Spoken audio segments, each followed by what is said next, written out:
l'école secondaire où mon iPad était mon outil scolaire principal. Je consultais mes documents, c'est comme ça mes profs me consultaient, ils avaient accès à moi. Aussi, c'est comme ça que j'écrivais beaucoup d'écriture. Je faisais beaucoup de travaux d'école avec mon iPad sur Word, Google Docs ou n'importe quelle plateforme.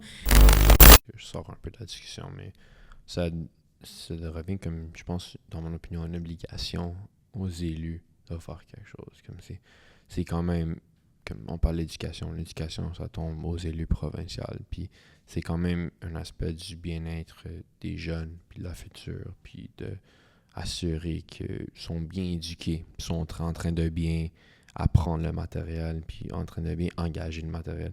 On avait discuté déjà que c'est comme ça nuise un peu l'utilisation de l'intelligence artificielle, que ça les aide pas. Ils pensent que ça les aide, mais les jeunes, ils savent pas, ils prévoient pas le futur, ils comprennent pas les conséquences, puis c'est pas à eux de comprendre les conséquences aussi. Ils sont des jeunes, sont là à comme se développer eux-mêmes. C'est de la manière qu'ils se développent, ils comprennent les conséquences. Mais les adultes qui sont nos élus dans un certain moyen, ils comprennent déjà les conséquences.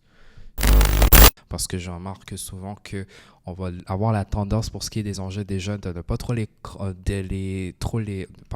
pas trop les consulter. Puis dès que la décision qui a été prise ne fonctionne pas, mais là c'est des jeunes, nanana. Si on avait consulté les jeunes au départ, on aurait pu éviter des solutions qui ne fonctionnent qu'à moitié ou qui ne s'appliquent qu'à certains cas.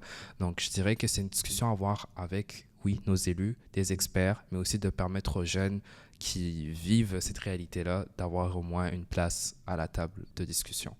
Justement, sur la consultation des jeunes, là, je vais sortir peut-être du champ de l'IA, mais d'y aller peut-être plus sur le milieu culturel de votre lieu de vie. Est-ce que vous sentez que les infrastructures culturelles que vous avez dans votre arrondissement ou dans les lieux que vous fréquentez, là, on va sortir de l'arrondissement parce qu'on sait que certaines fois, son lieu de vie, c'est peut-être juste l'endroit où on dort, mais qu'on est à l'université ou à l'école ou au travail complètement ailleurs. Est-ce que vous vous sentez comme consulté sur ces infrastructures culturelles? Je pense que je peux parler pour nous trois. On est un peu l'exception de la règle. On pourrait dire quand ça vient comme la consultation jeunesse, puis notre implication politique, on est des jeunes qui sont motivés politiquement pour s'impliquer puis pour faire notre voix entendre. Puis c'est pas le même cas pour tout le monde. C'est évidemment, tout le monde a leurs préférences, etc. Mais je veux dire que ça reste que... Je retourne à mon point un peu que c'est comme à l'obligation aux élus puis aux organismes gouvernementaux un peu de aller trouver puis bien rechercher les voix des jeunes. On peut pas compter aux jeunes de le faire parce qu'ils vont pas le faire. Ils savent pas, ils sont pas motivés déjà, puis c'est pas de leur faute aussi. Dans un monde idéal, on aimerait que tous les jeunes soient consultés. Pour l'instant, c'est souvent les conseils jeunesse de chaque arrondissement qui vont être consultés. C'est bien cool, mais on aimerait que tout le monde soit au courant parce qu'ici, moi, dans une Sécurité-Ville, on a plein de projets avec les années puis le grand travail des organismes communautaires.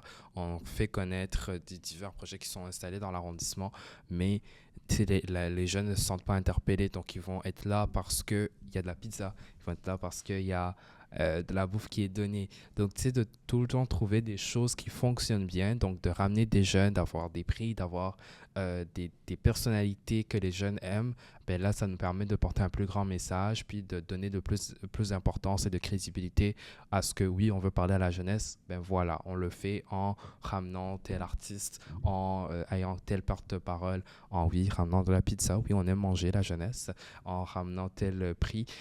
Donc, de faire ça, mais aussi de consulter en général, puis de pas tout le temps le faire comme pour cocher une checklist parce que ça devient désolant, disons que ça donne ça donne de l'énergie, disons, au cynisme général dans lequel on vit, où les jeunes vont se dire, on ne parle pas, on ne consulte pas, ça ne m'intéresse pas. Et OK, le jeune fait l'effort d'aller participer à la consultation. Il ne va pas nécessairement tout comprendre, mais il va quand même essayer de donner son opinion. Puis là, il va se retrouver quelques mois plus tard, quelques années plus tard dans le projet, puis va être comme, qu'est-ce que c'est ça? C'est même pas ce que j'ai dit, c'est même pas ce que...